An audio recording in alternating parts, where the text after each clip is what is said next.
சிவாய நம. திருச்சிற்றம்பலம். ஞானாசிரியராகவும் ஞான குருவாகவும் எம்மை வழிநடத்தும் நம்பி ஆரூரர் திருவடிகளையும் அண்ணாமலை பெருமான் திருவடிகளையும் மனம் மொழி மெய்களால் வணங்கி இன்றைய ஞான சிந்தனையில் உண்மை விளக்கம் என்ற நூலில் இருந்து அடுத்த பாடல், அதாவது 18வது பாடலை சிந்திக்க இருக்கின்றோம். இந்த பாடலை சித்திப்பதற்கு முற்படுவதற்கு முன் 24 தத்துவங்கள், ஆன்ம தத்துவங்கள் என்ன என்ன என்பதை ஒரு முறை சிந்தித்துவிட்டு வித்யா தத்துவங்களுக்குள் செல்லலாம். இப்போ இந்த ஆன்ம தத்துவங்களை நாம் ஒரு காகிதத்தில் எழுத முற்பட்டோம் அப்படின்னு சொன்னால் ஒரு 5 அல்லது 6 கோடுகள் போட்டுக்கோங்க. அதில் மேலே தலைப்பு எப்படி கொடுக்கணும் அப்படின்னா நிலம், நீர், தீ, காற்று, ஆகாயம் என்று கொடுத்துக்கோங்க. இடது பக்கம் நாம் இப்போ ஒவ்வொன்றா பார்க்க போகிறோம். அதை அப்படியே நீங்கள் எடுத்து வர ஒரு அழகான ஒரு அட்டவணை மாதிரி நமக்கு தயாராகிடும். டேபிள்னு சொல்லுவோம் இல்லையா, அந்த மாதிரி அட்டவணை நமக்கு தயாராகிடும். முதல்ல நாம் போட போகிறது, எழுத போகிறது என்னென்னா வடிவங்கள்.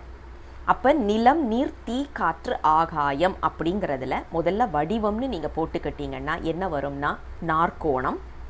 நிலத்திற்கு நாற்கோணம், நீருக்கு பிறைச்சந்திரன், தீக்கு முக்கோணம், காற்றுக்கு அறுகோணம், ஆகாயத்திற்கு வட்டம்.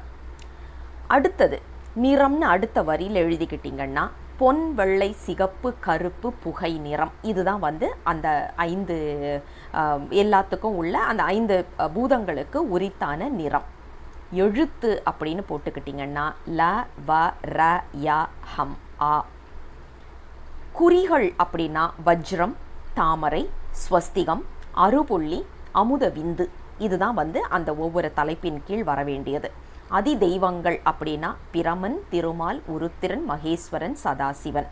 இவர்களுடைய தொழில் அப்படின்னா படைத்தல், காத்தல், அழித்தல் அல்லது ஒடுக்குதல், மறைத்தல், அருளல். இதுதான் நமக்கு 5ஆக வருகின்றது. இதன் குணங்கள், இந்த 5 பூதங்களுடைய குணங்கள்னு பார்த்தீங்கன்னா கடினம், கடினமாக தாங்குதல். நீர் அப்படின்னு பார்த்தீங்கன்னா குளிர்ந்து பதமாக்குதல். தீ என்று பார்த்தா சுட்டுவிப்பதும் ஒன்றுவிப்பதும். காற்றுன்னு பார்த்தீங்கன்னா சலித்து திரட்டுவது. ஆகாயம் என்று பார்த்தால் நிரந்தரமாக அனைத்து இடங்களிலும் வியாபகமாக நிற்கின்ற ஒரு தன்மை என்பதை நாம் பார்க்கின்றோம். அடுத்தது ஞானேந்திரியம், கண்மேந்திரியங்கள் பார்க்கும்போது அதே மாதிரி நிலம், நீர், தீ, காற்று, ஆகாயம் அந்த தலைப்பின் கீழேயே நாம் பார்க்க போகிறோம். புலன்கள் அப்படின்னு அடுத்த வரியில் எழுதிக்கோங்க. நாற்றம், சுவை, உருவம், பரிசம், ஓசை. அதாவது நிலத்திற்கு நாற்றம், நீருக்கு சுவை, தீக்கு உருவம், காற்றுக்கு பரிசம், ஆகாயத்திற்கு ஓசை. அடுத்தது பொறிகள் அப்படின்னு எழுதிக்கிட்டா நிலத்திற்கு நேர கீழே மூக்கு, நீருக்கு நேர கீழே நாக்கு, தீ அப்படின்னா கண், காற்றுனா தோல், ஆகாயம் என்றால் செவி. இதற்கு உள்ள கண்மேந்திரியங்கள் பார்த்தீங்கன்னா நிலத்திற்கு நேர கீழே உபத்தம் என்று எழுதிக்கலாம். நீர் என்றால் குதம், தீ கை, காற்றுக்கு கால், ஆகாயத்திற்கு வாய்.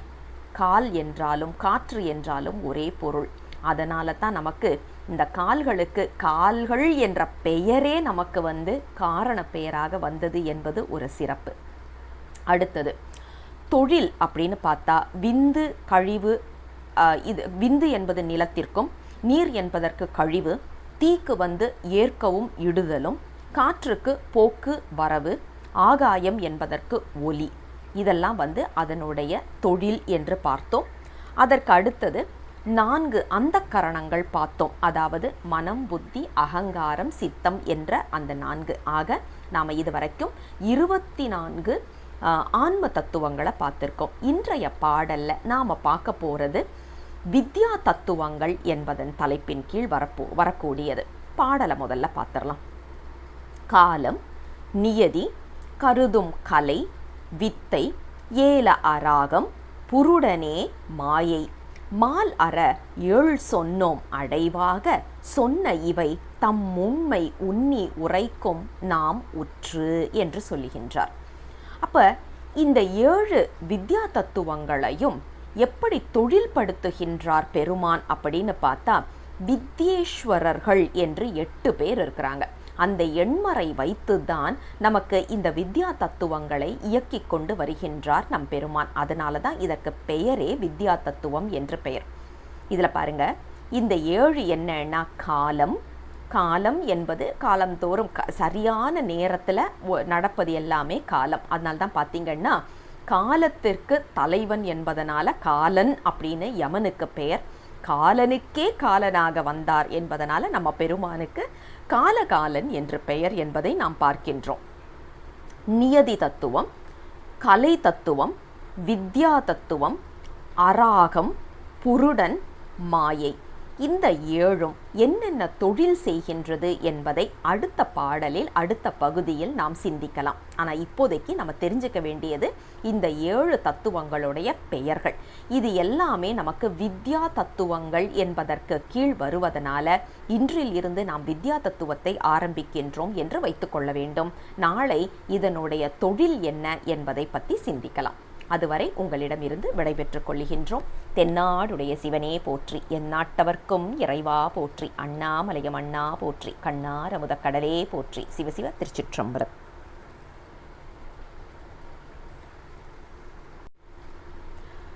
Hi there, it's me again, your Lavanya. We are going to continue our discussion on Unmai vilakkam. We have already spoken about Anma Tattvam. There are 24 Anma Tattvams and we concluded that in today's verse we are going to start with Vidya Tattvam. Before we start with Vidya Tattvam, we will do a small recap of the 24 Anma Tattvam and then we will move on. If you want to draw a matrix just in a matrix format, probably what you can do is the top columns you can name as earth, water, fire, air and Akash, which is space. Now we are going to talk about, I'm going to follow the same sequence when I'm going through the forms and shapes and symbols and all these. So if you are drawing like a matrix, it will be just nice for us. So I'm renaming the columns once again. I'm repeating the columns once again, which is earth, water, fire, air and Akash. The form related to this, or basically the representations, the form of it is square or rectangle for earth, crescent for water, fire is triangle, air is hexagon and Akash is circle. The color is gold, white, red, black and grey respectively. The letters, bija letters related to that is la, va, ra, ya, a or hum, and the representational symbols are vajram, which we already discussed about it, lotus, swastikam, 6 dots and the droplets, water droplets. The presiding deity for the 5 elements respectively are Brahma, Vishnu, Rudra, Maheshwara and Sadasiva, and the work related to them are creation for Brahma, sustenance for Vishnu, dissolution for Rudra, concealment for Maheshwara and revelation or realization for Sadasiva. And the 5 elements, the function of functions and attributes and characteristics of the 5 elements are, it is strong and it holds the objects for earth. For water, it is to make the element a bit cooler, to cool off, and at the same time to make it more formal and at the same time more softer. For fire, it is to heat up and at the same time to amalgamate.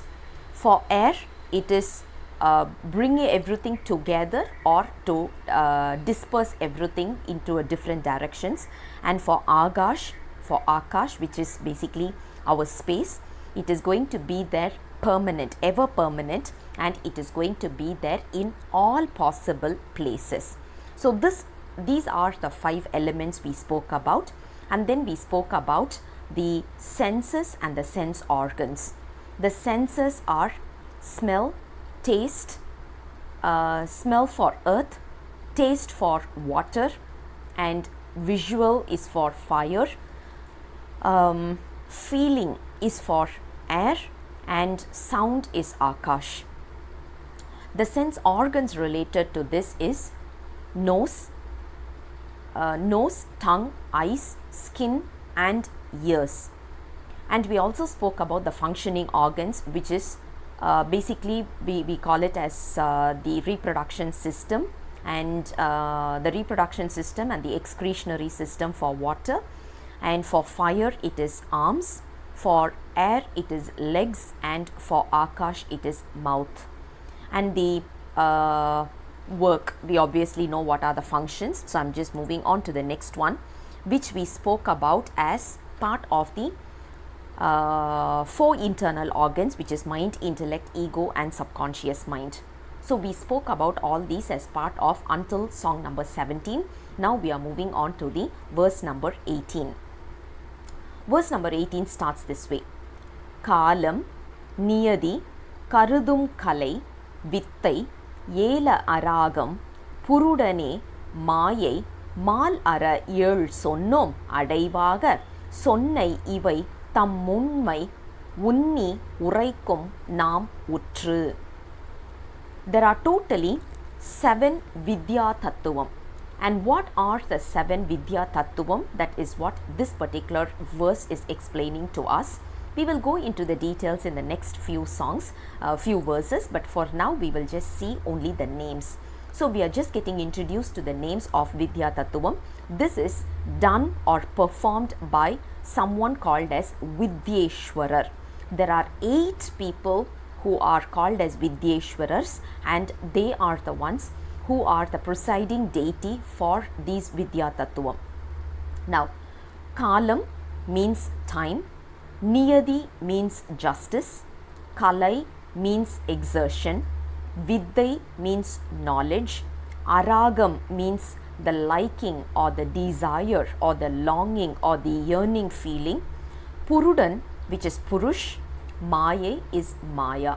We know Purush and Maya to some extent, so I'm just going on. Now these are the names of the 7 Vidya Tattvam. In the next few verses, we will talk about what are its functions and what are the characteristics and how it helps the soul to be elevated to the next level. See you guys tomorrow. Until then, bye-bye.